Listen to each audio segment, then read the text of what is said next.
Alright, this next one. A rectangular prism is full of water and measures 5 by 12 by 7. If one half of the water is put into a cone measuring a height of 15 and a radius of 9, can the cone contain all the water? If yes, what percent of the cone's volume is consumed? If no, how much will overflow? So I need to see the volume of both of them and see when I pour half into the cone, will it overflow, meaning it's more, or will it not overflow? Alright, so let's get started. So I'm going to take the volume of this rectangular prism. 5 times 12 is 60, times 7 equals 420. I don't have some of the units cubed, but I'm only taking half. So what I need to be able to fit is 210 units cubed is how much will be going into the cone. So let's see how much volume the cone will hold. So I have V equals 1/3 pi r squared, 8. So 1/3 times pi. My radius is 9, and my height is 15. So 1/3, 81 pi t.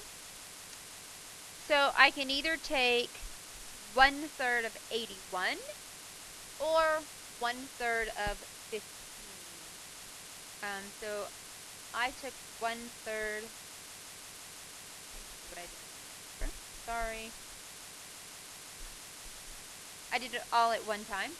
So 1/3 of 15 is 5. I'm going to do this 5. And then 5 times 8 is 405 pi. Okay, so that's how much it contains, how much water it will hold. And I know that that is approximately 1,272.345. So I know that I'm only pouring in 210, so that will hold it all. So remember, I have to do that percentage of what is consumed. So then I would take my 210 over 405 pi. Don't use the 1,272.345. It could get you the right rounded answer, but on occasions it might not get you the correct rounded answer that I'd be looking for on a test, a quiz, or something like that. Now, you put this into your calculator as 210 divided by 405 pi. Your calculator does order of operations. Your calculator will do this part first and then multiply by pi, but that is not what you mean at all. What you mean is to do 210 divided by this product. So when you do this, make sure that you do it correctly in your calculator, or you could get a wrong answer, definitely, which gives you 6.165049557. That's what my calculator says altogether. Now, I'm doing a percentage. So I need to move the decimal 2 times, so this will be 16.505%. Round to the thousandths, anytime we're rounding. The next one. A pyramid with a square base has a height of 10 and a perimeter of 32 is full of water. If a cone with the same height and a radius of 3.5 is dropped inside the pyramid, how much of the water will be displaced? Here's kind of a tricky question. I don't think I meant this to be that easy. The idea is that whatever is displaced is how much is displaced is how much volume is added to it. So that's what will be displaced. Like if you put the bathtub full of water, to the very top, and then you got in, obviously the bathtub overflows. How much does the bathtub overflow? It overflows whatever your volume is. You're adding that volume to the pool, to the tub. So then that amount has to go out. That makes sense to everybody? So what is displaced is whatever is the amount that has been added to it, because that means now it is over by that much. So realistically, I don't have to find both of them. I really only need to find the cone, because the cone is what's being put inside. And you're saying that it's full. So with all that said, let's get started. So volume equals, I don't really care to write in green. Purple.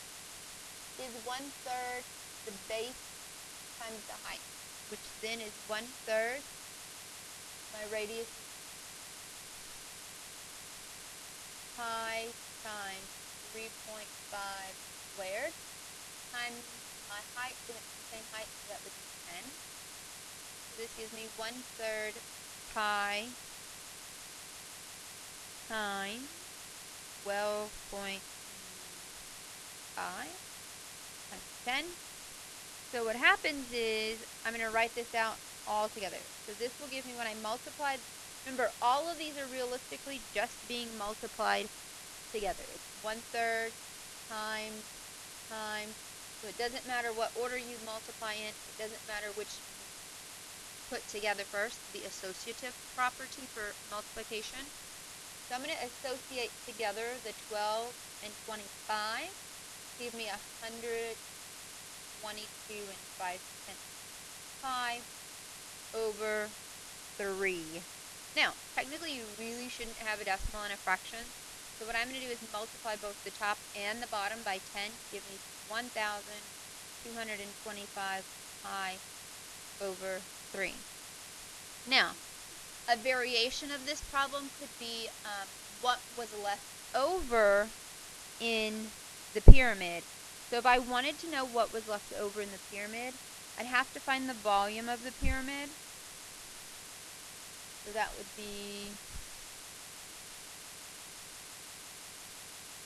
1/3. Now, it is a perimeter of 32, and it is a square. So if that means that this is 8, 8, 8, 8 around the perimeter of the base.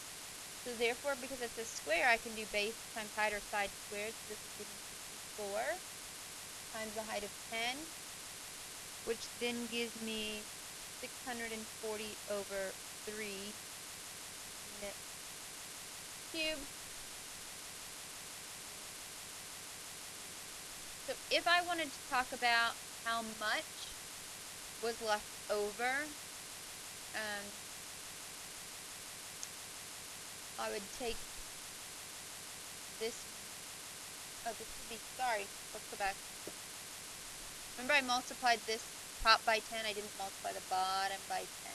Sorry, guys. If I wanted to see how much was left over, when I see how much is left over,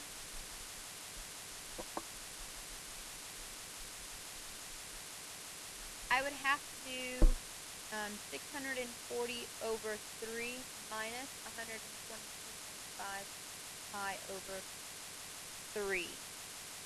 So 122.5 pi is about 384.845.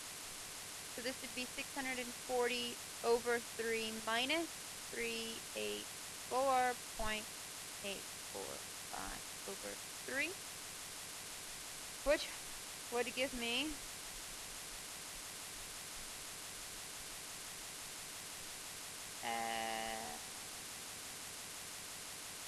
255.155 over 3. Now, I want you to understand something really quickly. Okay? This here is your final answer for this question. Okay? This here is a variation of the problem if I ask, after I put the cone in, alright, how much was not displaced of the original pyramid? okay, or how much water would have stayed in the pyramid if I dropped that cone inside. Because you're assuming the cone is solid. Okay, so that's kind of what you would do. If you have questions, ask me tomorrow when you see me. Last one, determine the volume of a cone if the slant height is 17 and the radius is 8. So I have a cone. I know the radius is 8 and the slant height is 17.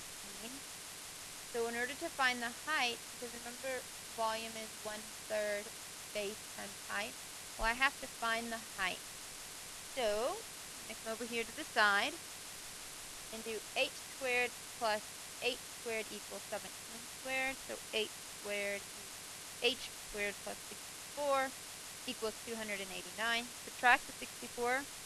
H squared equals 225. Before h is 15. So I would do 1/3 pi times 8 squared times 15. This gives you 1/3 times 64 pi times 15. I would take 1/3 of the 15 to give me 5, and then multiply the 5 times 64 to give you 320 pi units cubed.